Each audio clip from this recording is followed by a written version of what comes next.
Olá, juniores, tudo bem? Eu sou a Tia Anne, estamos aqui para mais uma lição, mais um trimestre, graças a Deus. Bom, antes da gente começar a nossa história de hoje, gostaria de fazer uma oração com vocês. Combinado? Eu fecho meu olho e oro aqui, você fecha seu olho e ora aí junto comigo. Senhor, meu Deus, nós te louvamos e te agradecemos por mais este domingo, por mais este dia lindo que o Senhor fez. Somos gratos a Ti, Pai, por poder aprendermos mais da Tua palavra. Senhor, neste momento nós te pedimos que abra o nosso entendimento, que a Tua palavra encontre terreno fértil em nossos corações, que possamos ser transformados pela Tua palavra, renovados por ela, Senhor. Pai, neste momento leva cativo os nossos pensamentos, tudo aquilo que nos impede de sentir a Tua presença, de ouvir a Tua voz, Pai. É o que nós te pedimos, te louvamos e te agradecemos. Amém. Amém? Bom, esse trimestre nós iremos aprender um pouco mais sobre quem é Deus, sobre a palavra dele. Então, neste domingo nós vamos aprender a nossa lição, o tema da nossa lição é: a Bíblia é a palavra de Deus. Então, ao longo do trimestre, nós iremos aprender mais sobre a palavra, sobre quem é Deus, sobre o Deus que nós confiamos, sobre aquele Deus que nós cremos, né? Então, hoje a lição é: a Bíblia é a palavra de Deus. Mas antes de eu entrar na história, eu quero entrar no versículo que vai ficar para nossa memorização. Ele é um pouquinho grande, mas eu tenho certeza que vocês vão conseguir memorizar, hein? Se você tá com a sua Bíblia aí, pega e abre em 2 Timóteo, no capítulo 3, versículo 16. Eu vou ler aqui na minha Bíblia e você lê aí na sua, combinado? Então diz assim, ó: toda a escritura é inspirada por Deus e útil para o ensino, para a repreensão, para a correção e para a instrução na justiça. Olha que maravilha, hein? Eu vou ler mais uma vez. Toda a escritura é inspirada por Deus. Timóteo está dizendo aqui que a palavra, que a Bíblia é inspirada por Deus e útil, e serve, né? Para o ensino, para a repreensão e para a correção e para a instrução na justiça. Olha que maravilha! Bom, então tá. A gente vai aprender sobre a palavra de Deus, sobre a Bíblia, sobre aquilo que nós cristãos, nós evangélicos cremos que é a palavra, porque nós cremos que aqui na palavra, na Bíblia, é onde contém a verdade de quem é Deus, do Deus que nós servimos, do Deus que nós adoramos, do Deus que nos ama, que nos criou. Então, tudo que a gente precisa saber está na Bíblia. A Bíblia, ela é tão ampla, ela é tão grande assim, ela é tão maravilhosa, tão completa, que ela fala sobre tudo que nós precisamos saber. Ah, Tia Anne, mas a Bíblia fala sobre finanças, sobre dinheiro, como eu devo gastar meu dinheiro? A Bíblia fala. Ah, e a Bíblia fala como eu devo obedecer aos meus pais? A Bíblia ensina. E sobre casamento? Ensina também. Ah, e como educar os filhos? A Bíblia ensina. Sobre tudo que nós precisamos saber para viver nesta terra, a Bíblia ensina. Sabe, muitas pessoas dizem que acreditam em Deus, que creem em Jesus, mas adoram outros deuses também. Muitas pessoas dizem que creem em Jesus, mas oram pedindo coisas para outros deuses, né? Invocam outros deuses, adoram outros deuses. E existem pessoas que dizem até que todo caminho leva a Deus. E nós sabemos que não é verdade. Lá em João, no capítulo 14, no versículo 6, Jesus disse o seguinte: eu sou o caminho, a verdade e a vida. Ninguém vai ao Pai senão por mim. O que Deus está querendo? O que Jesus estava querendo dizer? Que não são todos os caminhos que levam a Deus, apenas Jesus nos leva a Deus. Apenas Ele que nos leva ao Pai. Então, quando alguém disser para você assim, mas todos os caminhos levam a Deus, tem esse versículo no teu coração. João, capítulo 14, versículo 6, quando Jesus disse, eu sou o caminho, a verdade e a vida. Ninguém vai ao Pai, a Deus, senão por mim. Então, isso é uma grande mentira que as pessoas dizem, né? Não são todos os caminhos que levam a Deus, não. Só Jesus. E nós aprendemos isso na palavra de Deus, que é a verdade. Sabe? A Bíblia,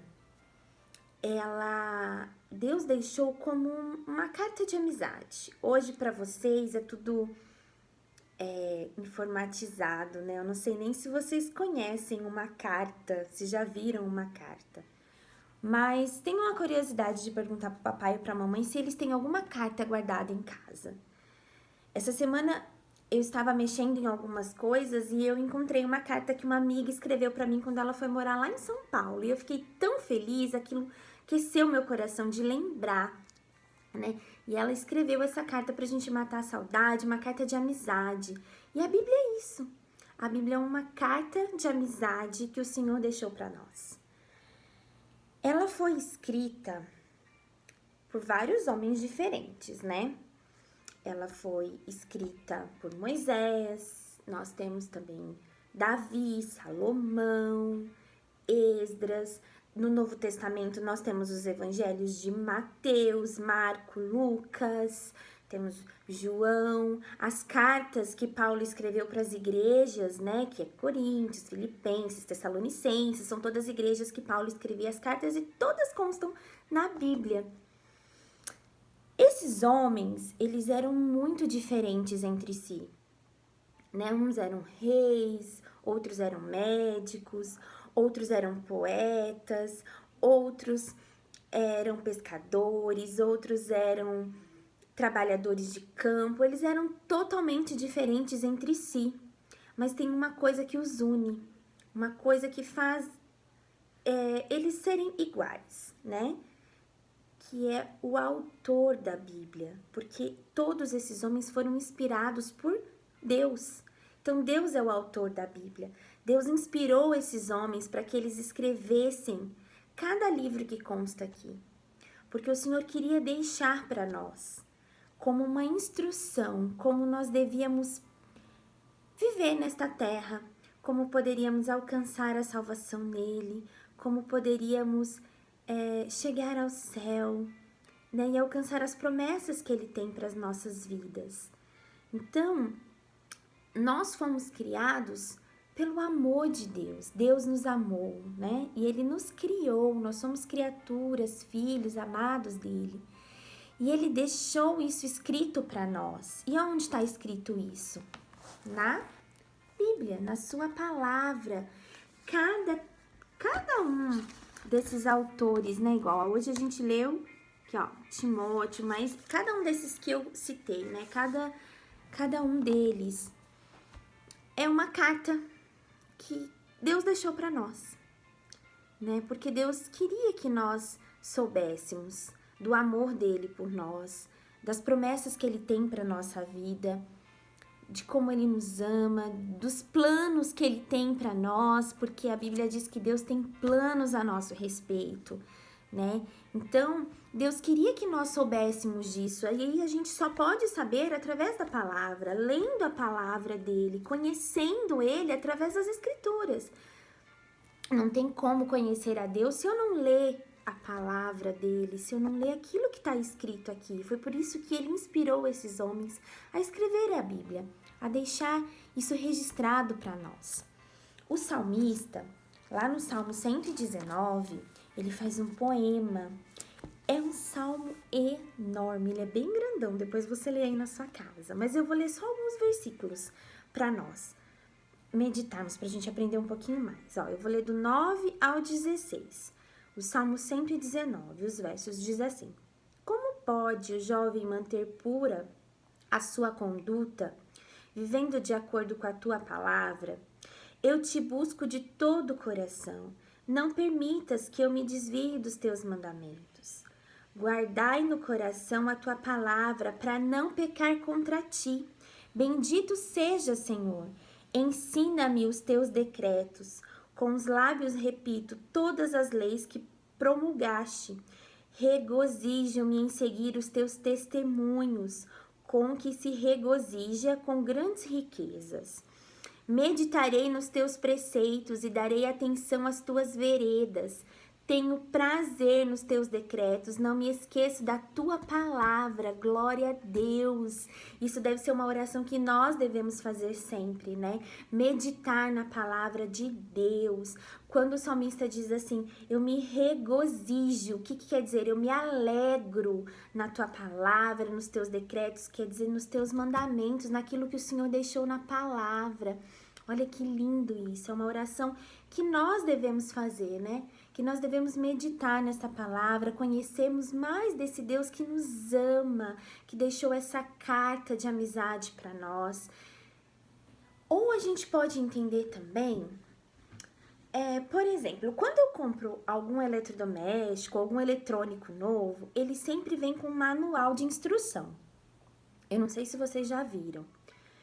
Mas para eu aprender a usar direitinho aquele aparelho, ele tem algumas funções que às vezes eu não conheço, né? Mas, às vezes, por preguiça de ler o manual, às vezes a gente tem preguiça, né, de ler o manual, de ficar lendo lá. A gente vai mexendo. Eu descubro fuçando, tia. Tá, muitas coisas a gente descobre, mas existem funções secretas, existem funções que aquele aparelho realiza que a gente só vai descobrir se a gente ler o manual. Às vezes ele vem com uma função que vai nos ajudar tanto, que vai economizar tanto tempo, mas a gente não leu o manual, a gente não descobriu e a gente usa aquilo de forma errada ou pela metade, né? Às vezes ele poderia fazer muito mais por nós, mas por preguiça de ler o manual, a gente acaba usando ele de uma forma incompleta, a gente acaba usando aquele eletrônico, aquele eletrodoméstico só pela metade. Exatamente assim é a Bíblia, é o nosso manual. Ali tem instruções de como a gente viver uma vida plena, uma vida feliz e alegre em Deus. Como nós devemos agir em todas as circunstâncias da nossa vida. Às vezes a gente erra, perde tempo, a gente tem que voltar, refazendo o nosso caminho, porque a gente não lê, por preguiça de conhecer o manual, por preguiça de seguir as instruções que o nosso fabricante deixou para nós, né? Porque o Senhor nos criou, Ele é o nosso fabricante. Então, Ele deixou esse manual, olha, lê o manual que vocês vão descobrir que vocês são capazes de fazer coisas incríveis, de viver uma vida completa, mas a gente não pode ter preguiça, porque senão a gente vai viver uma vida pela metade, a gente não vai viver toda a nossa potência, a gente não vai viver todas as promessas que Ele tem para nós se a gente não ler a palavra dEle, se a gente não buscar conhecer este manual, essa verdade, essa imensa carta, esse imenso manual que Ele deixou para nós. Amém, queridos? Então, que nós possamos, juniores, ter esse coração igual do salmista. Senhor, guarda o meu coração, eu quero meditar na tua palavra. Quando ele diz aqui, ó, e darei atenção às tuas veredas, veredas quer dizer caminhos, né? Que nós possamos ter alegria, regozijo, alegria em meditar na palavra dele e aprender mais de Deus e aprender mais daquilo que ele tem preparado para nós, para que a gente alcance o nosso potencial máximo, para que a gente viva uma vida plena e completa em Deus, porque é por isso que ele deixou a palavra dele, né? É por isso que ele inspirou todos esses autores, todos esses homens a escreverem a palavra. Bom, agora, eu tenho uma curiosidade para vocês. Bom, antigamente, bem lá atrás, as Bíblias, elas eram escritas em latim, porque latim era a língua oficial da Igreja Católica. E um certo jovenzinho, chamado William Tyndale, ele foi um grande reformador, né? Ele foi inspirado por Martim Lutero e quando ele percebeu que muitas pessoas que iam na igreja não conheciam a palavra, elas não conheciam a Bíblia, elas apenas frequentavam a igreja, porque a palavra de Deus, a Bíblia, ela estava escrita em latim, muitas pessoas não conheciam. E ele ficou assim com o coração apertado, mas como as pessoas não têm acesso à palavra? Então, ele resolveu traduzir a Bíblia em latim para o inglês. Mas sabe, não foi nada fácil. Ele enfrentou várias dificuldades e ele até morreu por conta disso. Porque a Igreja Católica não queria que as pessoas tivessem acesso ao que estava escrito na palavra. Elas não queriam, a Igreja Católica não queria que a Bíblia, né, fosse traduzida, para que todas as pessoas da igreja pudessem ter acesso a essa verdade tão maravilhosa que nós temos aqui na Bíblia. Porque essa palavra, ela nos liberta. Então, a igreja não queria que as pessoas fossem libertas, né? Que as pessoas conhecessem a verdade, que Deus as libertasse. E esse jovenzinho acabou morrendo para conseguir traduzir a Bíblia. Aqui, para português, a primeira pessoa que traduziu a Bíblia, ela era em aramaico, hebraico e grego, né? Que eram as línguas principais dos escritores da Bíblia. Então, a primeira Bíblia foi escrita assim. Que traduziu para o português foi João Ferreira de Almeida. Vocês já viram? Na primeira folha, é uma curiosidade, na primeira folha da Bíblia de vocês, abre aí para vocês verem, vai ter a tradução, ó, essa é a minha, ela tá um pouquinho amassadinha aqui, mas não sei se vai dar para vocês verem, ó. Aqui, ó. Revista, ó, Almeida, revista atualizada, tá vendo? Isso aqui porque foi traduzida por João Ferreira de Almeida. Ele foi o primeiro homem a traduzir a Bíblia para o português. Essa que eu li com vocês, ela é um pouquinho diferente, porque hoje existem várias traduções. Ela é a nova versão internacional, que é a NVI de estudos, ó. Tá vendo? Aqui na primeira tem. Qual que é a versão da tradução? Hoje tem várias, né? Mas o primeiro a traduzir para o português foi João Ferreira de Almeida. Aí, a minha Bíblia é Revista de Almeida. Essa é a Bíblia do Andes. Ela é a NVI, ó. Nova versão internacional. Depois, por uma curiosidade, abre aí a sua Bíblia e vê qual é a tradução dela. Bom, tem um dado que é muito chocante e triste ao mesmo tempo. Ele vem da Associação Linguística Evangélica de Missões. Segundo os dados fornecidos por eles, existem 6.913 línguas faladas no mundo todo. Olha quanto! 6.913 línguas faladas no mundo todo. E apenas 392, ou seja, isso dá um pouquinho mais que 5% de toda a língua falada no mundo tem Bíblias traduzidas. Existem muitas pessoas que não têm acesso à palavra de Deus porque não tem no idioma delas. Né? Apenas um pouquinho mais de 5%, 5,6% de pessoas têm a Bíblia traduzida completamente no seu idioma e elas podem ter acesso à palavra de Deus. Então, existem bilhões e bilhões de pessoas no mundo todo que elas não conseguem ter acesso porque não tem a Bíblia traduzida. Algumas pessoas têm apenas o Novo Testamento traduzido ou parte dele, mas não tem a Bíblia completa como nós temos. Olha como nós somos privilegiados, né? Somos tão privilegiados e às vezes por preguiça de ler a gente não lê, gente. Fala sério. Quantas pessoas dariam tudo para ter a Bíblia traduzida na linguagem deles para que eles pudessem entender, e eles não têm esse privilégio que nós temos. Então, durante essa semana eu queria desafiar vocês a orar junto comigo para que o Senhor envie pessoas como William Tyndale, jovens que tenham essa chama no coração para traduzir essas palavras, para que mais pessoas possam ter acesso àquilo que nós temos. Amém? Convido você, hein? Ora junto comigo, Senhor, levante pessoas com o coração disposto a traduzir a Bíblia para que essas pessoas possam chegar à tua palavra, conhecer o teu amor, conhecer quem Deus é através da Bíblia. Amém? Que vocês tenham uma semana abençoada, cheia de Deus, e até o próximo domingo. Beijo!